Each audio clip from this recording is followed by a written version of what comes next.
नमस्कार, आप देख रहे हैं भारत टाइम्स न्यूज। भारत खबर नंबर 2। बाड़मेर रेंज की साइक्लोनर टीम ने ऑपरेशन रेड प्रेयरी में बड़ी कार्रवाई करते हुए 50,000 के इनामी बदमाश और मादक पदार्थों की तस्करी के बड़े खिलाड़ी भजनलाल उर्फ भजना लाल निवासी बाछला पुलिस थाना धोरी मन्ना बाड़मेर को नाथद्वार से गिरफ्तार किया है।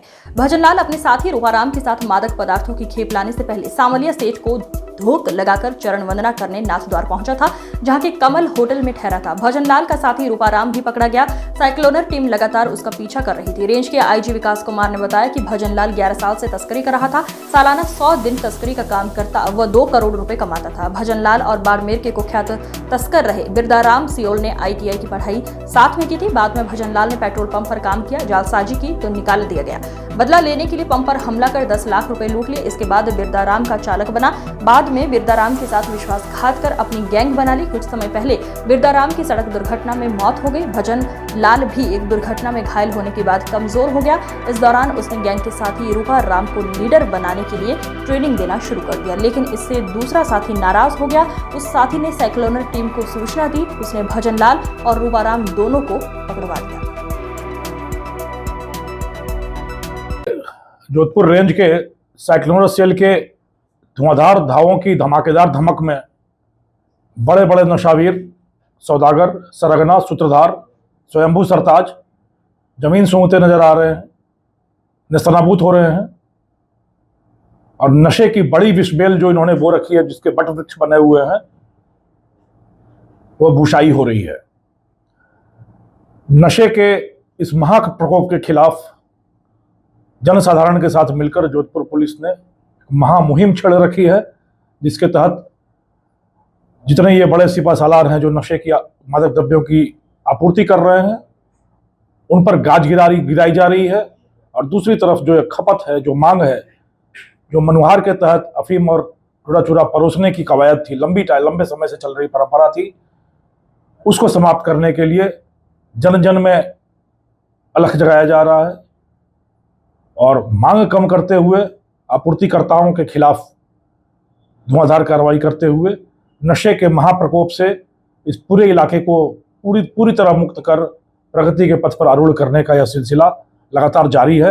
लगातार सफलताएं मिल रही हैं। नशे की दुनिया का पटाक्षेप हो रहा है और एक नए युग का सूत्रपात शुरू हुआ है।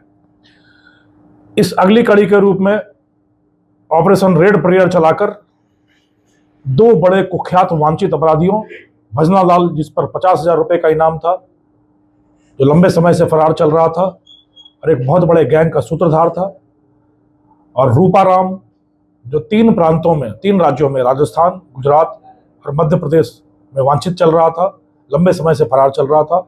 दोनों को तस्करी के दौरान नाथद्वारा के कमल होटल के कमरा संख्या 102 से दबोचने में साइक्लोनर टीम को सफलता मिली है। पकड़े जाने की कहानी अगर बताई जाए तो बड़ी ही दिलचस्प है। शायद विश्वासघात की धरातल पर ही अपराध की दुनिया कायम रहती है। एक दूसरे पर विश्वास करके उस खोखले धरातल पर जो फलता फूलता है साम्राज्य, वह विश्वासघात के ठोस चट्टान से टकराकर चकनाचूर हो जाता है। भजनालाल ने जिस पेट्रोल पंप पे काम किया, उसी के साथ विश्वासघात करके वहां 10 लाख की लूट की।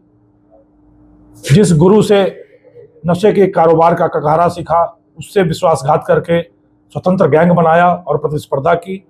और अंत में उसी के सबसे विश्वासी सिपाहीसालार ने स्वतंत्र अस्तित्व बनाने के संघर्ष में उसके साथ बड़ा विश्वासघात किया और उसको उसकी मंजिल जेल की सलाखों के पीछे पहुंचा दिया।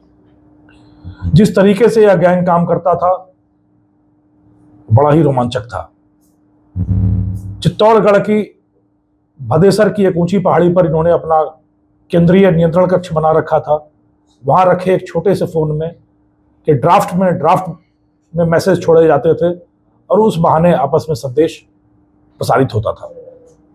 उसी तरीके से काले बाजार से वाहन 2 सेकेंड हैंड खरीदे जाते थे। उनका इंजन नंबर और चेसिस नंबर मिटाकर एक बार इस्तेमाल किया जाता था और फिर उसको नशे के छोटे व्यापारियों को बेच दिया जाता था। इंजन नंबर और चेसिस नंबर इसलिए मिटाए जाते थे ताकि पुलिस उस वाहन के असली मालिक तक पहुंचकर खरीदारों का पता लगाकर उन तक ना पहुंच पाए। तो यह बहुत ही दिलचस्प तरीका था। और यदि आप देखें पटकथा तो बड़ी ही शानदार पटकथा थी। एक जगह पर एक रात के बाद दोबारा नहीं रुकना, एक गाड़ी से एक बार के बाद दूसरी बार तस्करी नहीं करना, एक फोन एक दिन के बाद दूसरे दिन यूज नहीं करना, और एक मार्ग से तस्करी करने के बाद उस मार्ग को दोबारा यूज नहीं करना। इतने शातिर और सतर्क तरीके से यह गैंग पिछले 11 सालों से यह नशे का कारोबार चला रहा था।